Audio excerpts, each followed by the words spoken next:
Hello, welcome to Ola Singular. Today I'm going to ride around on my bike and grab some coffee. Come with me.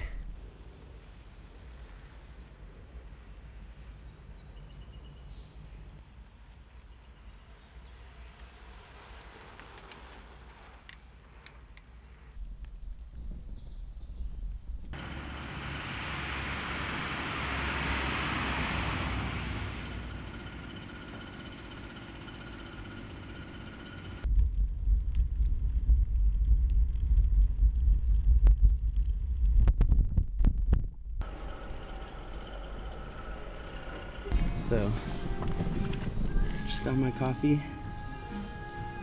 I actually don't come to this place very often, but they make a really good flat white, which I first tried when I was living in Australia. And the owner of this place is Australian, if it's the same owner that I'm thinking of. Cheers.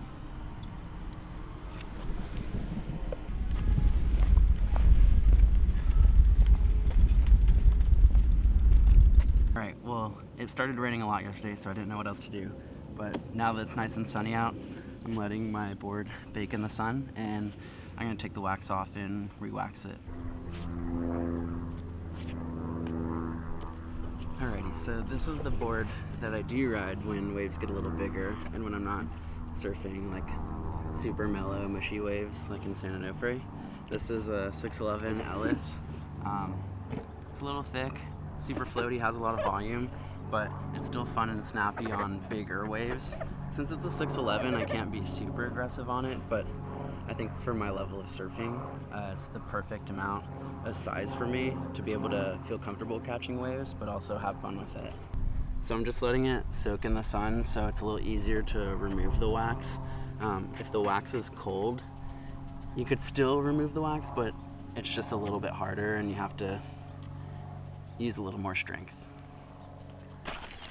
So I have a bag of goodies, of all my surf goodies, and I have a comb in here.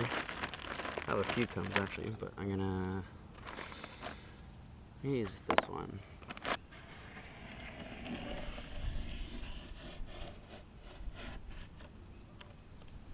So, a little backstory behind this board. I started really getting into surfing when I was like 16, 17 years old. I mean, that's when I first started going once a week, or more than a few times a year, was when I was 17. I used to surf at Bolsa Chica a lot. I met this really nice guy.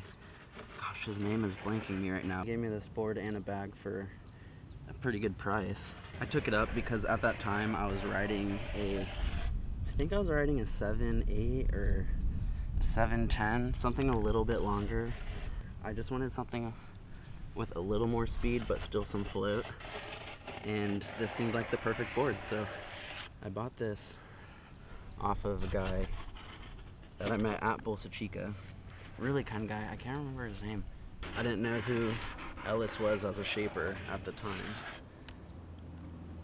And if I'm not mistaken, he shapes down in San Diego County.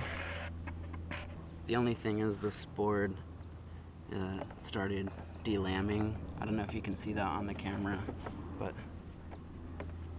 yeah, I don't know if you can see that on the camera, but it's delambing a little bit in some areas.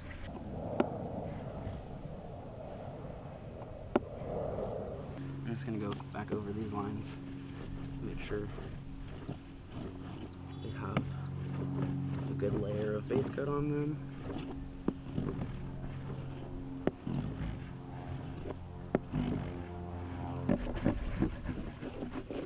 So now I'm just going over the base coat with a top coat and just making that final sticky layer. I've not done the pancake style before with the bottom of the bar, but one of my buddies told me that's the way he's always done it, so I'm just trying it this time to see how it is. Aesthetically, it doesn't really matter to me, as long as for performance it still works, which feels like it will.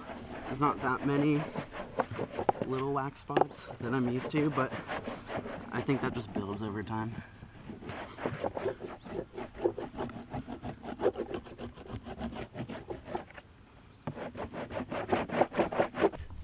Yeah, so I reverted to using the edge of the bar just because the pancake style going like this wasn't really creating too many of these little balls of wax on the deck.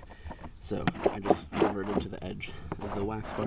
One thing I did do that I'll point out is I went diagonally this way across the board, and then I switched going diagonally this way across the board. So hopefully there's a little bit more of a traction and consistency. Now I'm gonna find a place for my board to cool down so the wax can settle and adhere to the deck of the board before I go surfing. That's gonna do it for today. Thank you for taking the time to watch this video that I put together. I also have a website, holasingular.com. I write stories about surfers from all over the world. If you have the time, go and check out a few. If you have any comments for me or some remarks, please leave a comment, or you can reach out to me at my email, holasingular@gmail.com. Thank you, and I'll see you guys soon.